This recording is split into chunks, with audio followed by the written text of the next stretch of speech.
السلام علیکم ورحمۃ اللہ وبرکاتہ۔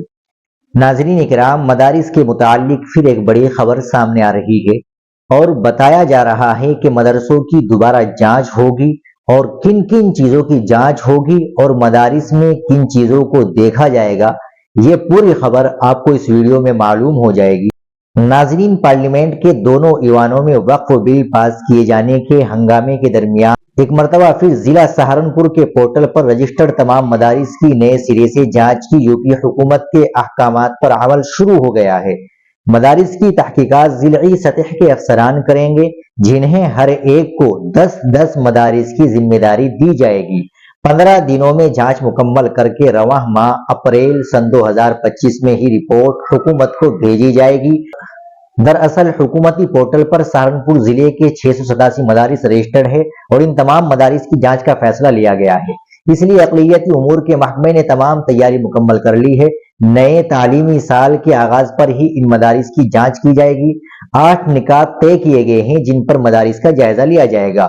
جو مدارس ان معیارات پر پورا نہیں اترے گا، ان کی رپورٹ حکومت کو بھیجی جائے گی۔ مدارس کی جانچ میں یہ 8 نکات شامل ہیں۔ نمبر 1، مدرسے کی منظوری کی حیثیت۔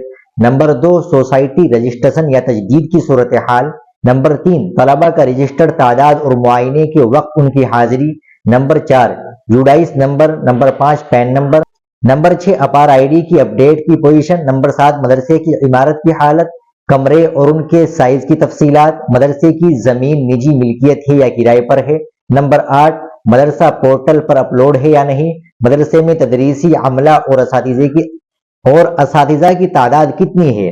واضح رہے کہ مدارس کے علاوہ ATS پچھلے کئی ماہ سے مکاتب کی بھی جانچ کر رہی ہے۔ سہارنپور منڈل میں کل 473 مکتب ہے جن کی جائیداد رجسٹریشن اور فنڈنگ کی تحقیقات جاری ہے۔ کچھ مکاتب کی جانچ مکمل ہو چکی ہے۔ رپورٹ کے مطابق کئی ایسے مکتب پائے گئے ہیں جو صرف کاغذوں پر ہے لیکن حقیقت میں ان کا کوئی وجود نہیں ہے۔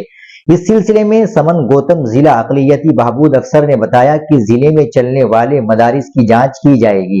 جانچ کے لیے 8 نکات بتائے گئے ہیں۔ ناظرین اکرام، تمام مدارس کے ذمہ دار افراد اور مسلمانوں سے اپیل ہے کہ ان 8 نکات کو اچھی طرح ذہن نشین کر لے اور دوسرے تمام لوگوں تک بھی شیئر کر لے۔ ملتے ہیں انشاءاللہ اگلی خبر کے ساتھ۔ السلام علیکم ورحمۃ اللہ وبرکاتہ۔